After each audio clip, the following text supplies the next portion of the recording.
मैं बिपिन जी के पास चलता हूं। बिपिन जी, जो बात विजय जी कह रहे हैं, कि आप उस बात से एग्री करते हैं कि ये मानवता से जोड़कर इसे देखें, ना धर्म से जोड़कर देखें, ना संस्कृति से जोड़कर देखें, जीवन जीने के तरीके से इसे जोड़कर देखें, किसी को आपत्ति नहीं होनी चाहिए। बिपिन शर्मा। देखिए, कौशिक जी ने बात बहुत बढ़िया बोली है और कुछ हद तक मैं इनके साथ पूरी तरह इत्तेफाक रखूंगा, क्योंकि मैं उदाहरण देना चाहूंगा। क्योंकि कोरोना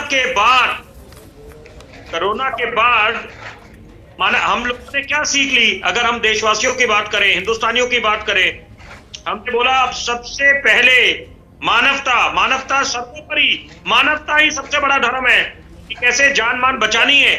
और वहां पर किसी ने ये नहीं देखा कि किसकी जाति क्या है, समुदाय कौन से आता है, क्या धर्म से उसका नाता है। वहां पर बस जान बचाने की एक मुहिम छेड़ी हुई थी। तो यहां पर वही होना चाहिए कि मानवता को तवज्जो मिलनी चाहिए। ये हम सबका मुल्क है, हमें बड़ा फख्र है गंगा जमुनी तहजीब पे। लेकिन सवाल ये पैदा होता है, मैं चाहता हूं आपके दर्शकों तक ये बात पहुंचे, क्योंकि जब हम जाति जनगणना की बात करते हैं, क्या ये कोई आईपीएल मैच है कि हम लोग एक तरफ उसको जस्टिफाई करते हैं कि जाति जनगणना भी करनी चाहिए? क्या उसके पीछे क्या उद्देश्य है कि हम लोग क्या बांट रहे हैं देश को? और सबसे बड़ी बात है कि अगर जाति जनगणना करनी है, तो मैं कुछ विद्यार्थियों से बात कर रहा था, वो कहते हैं फिर तो एक काम करो, जो व्यापार कर रहे हैं अलग अलग, तो वहां पर उनके सामने भी लगा दो कि एक इस जाति से इसका वास्ता है, इस जाति से इस बार वास्ता है, तो यानी कि इसका मतलब है व्यापार भी उसको वैसे ही मिले।